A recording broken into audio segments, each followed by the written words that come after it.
Nah, belakangan ini tuh banyak banget ya orang-orang ngebahas tentang stoikism atau stoikisme di media sosial. Nah, ternyata stoikism atau stoikisme ini merupakan aliran dalam ilmu filsafat yang akan membuat hidup kamu jauh lebih tenang dan bijak. Nah, stoikisme ini adalah filosofi yang mengajarkan kita bagaimana menjalani kehidupan yang baik dan sangat relevan dengan keseharian kita. Bagaimana dalam aliran ini menekankan pentingnya kebajikan, alasan, dan pengendalian diri. Nah, kaum stoik ini percaya bahwa kita tidak boleh membiarkan emosi mengendalikan kita, dan sebaliknya kita harus fokus pada apa yang ada dalam kendali kita. Nah, hal ini menjadi alasan saya mengapa saya memilih aliran stoikisme untuk dibahas. Pernah gak sih kamu ngerasa murung, stres, resah, dan sederet emosi negatif lainnya? Atau mungkin kamu sedang merasakannya saat ini? Jika iya, inilah saatnya yang tepat untuk berkenalan dengan stoikisme. Stoikisme ini adalah pola pikir yang populer selama ratusan tahun dan merupakan aliran filsafat yang paling banyak diterima. Pasalnya, banyak orang menganggap bahwa filosofi kehidupan ini sangat berguna dalam keseharian kita karena mengajarkan untuk tetap tenang manakala menghadapi situasi sulit tak terduga, membantu kita berpikir secara logis, menjernihkan pikiran, dan mengambil keputusan dengan tepat. Apa itu stoikisme? Stoikisme adalah aliran filsafat yang membantu kita mengontrol emosi negatif dan mensyukuri segala sesuatu yang kita miliki sekarang, atau be present. Cakupan yang ada dalam di aliran ini antara lain yaitu penerimaan keadaan yang tidak bisa kita ubah, mengubah apa yang bisa kita ubah, serta kebijaksanaan untuk tahu perbedaan antara keduanya. Intinya, kita sebagai manusia dilatih untuk dapat merespons segala sesuatunya secara rasional. Hal itu selaras dengan tujuan utama aliran ini, yaitu self-mastering, penguasaan diri. Seseorang yang bisa menguasai diri dengan baik, tenang, tahan mental, emosi yang seimbang. Dalam aliran filsafat ini, hidup didefinisikan menjadi dua bagian.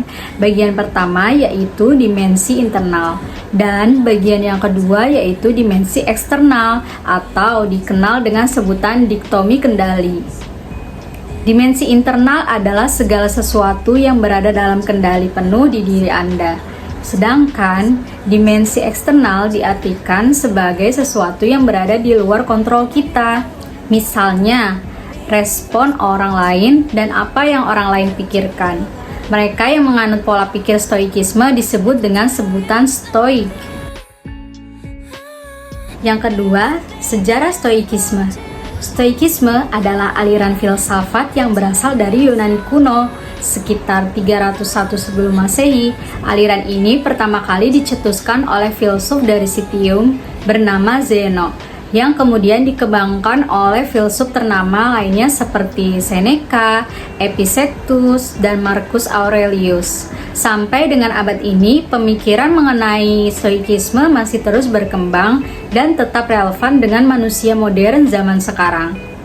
Bahkan di zaman sekarang, stoikisme banyak dijadikan sebagai psikoterapi untuk depresi, cognitive behavioral therapy atau CBT.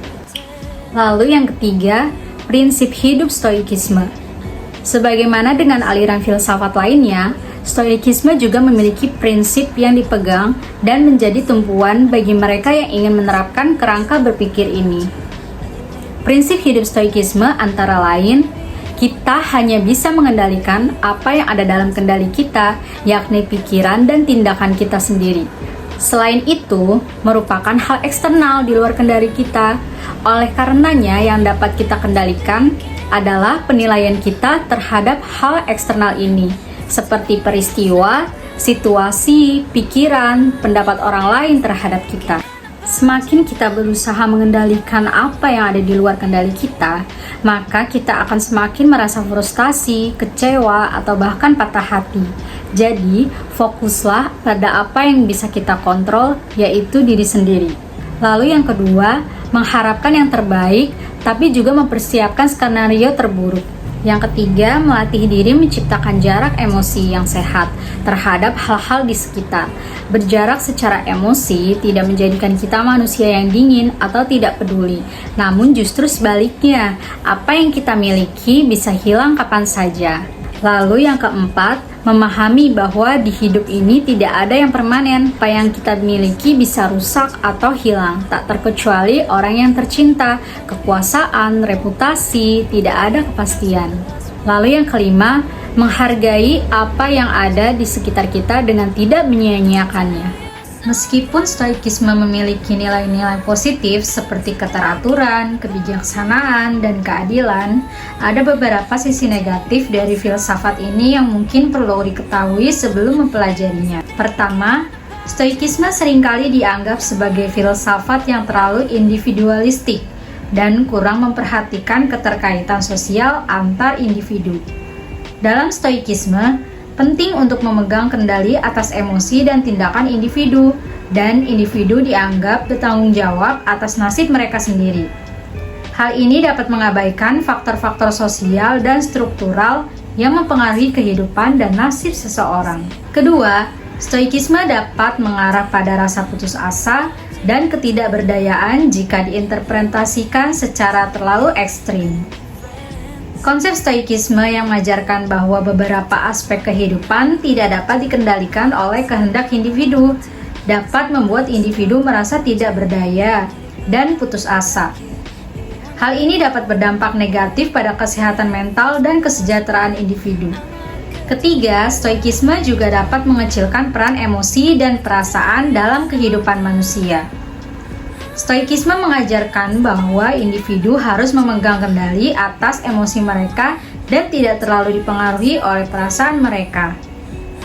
Hal ini dapat mengurangi kepekaan dan empati individu terhadap diri sendiri dan orang lain, serta membatasi kemampuan individu untuk merasakan kebahagiaan dan kepuasan secara emosional.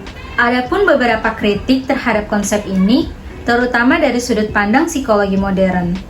Beberapa ahli psikologi percaya bahwa kepercayaan pada stoikisme dapat membatasi kemampuan individu untuk mengubah keadaan dan mencapai kebahagiaan.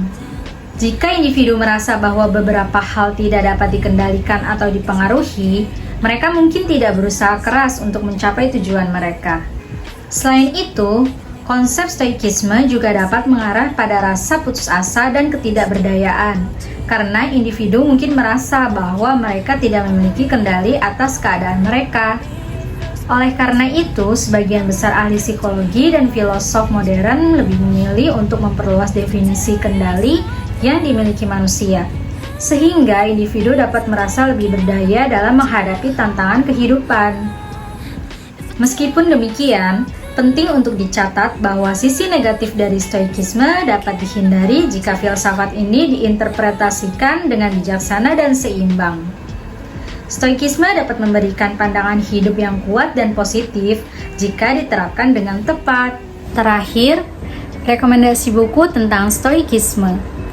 Jika Anda tertarik untuk mempelajari stoikisme lebih lanjut, beberapa buku berikut ini bisa Anda jadikan sebagai referensi.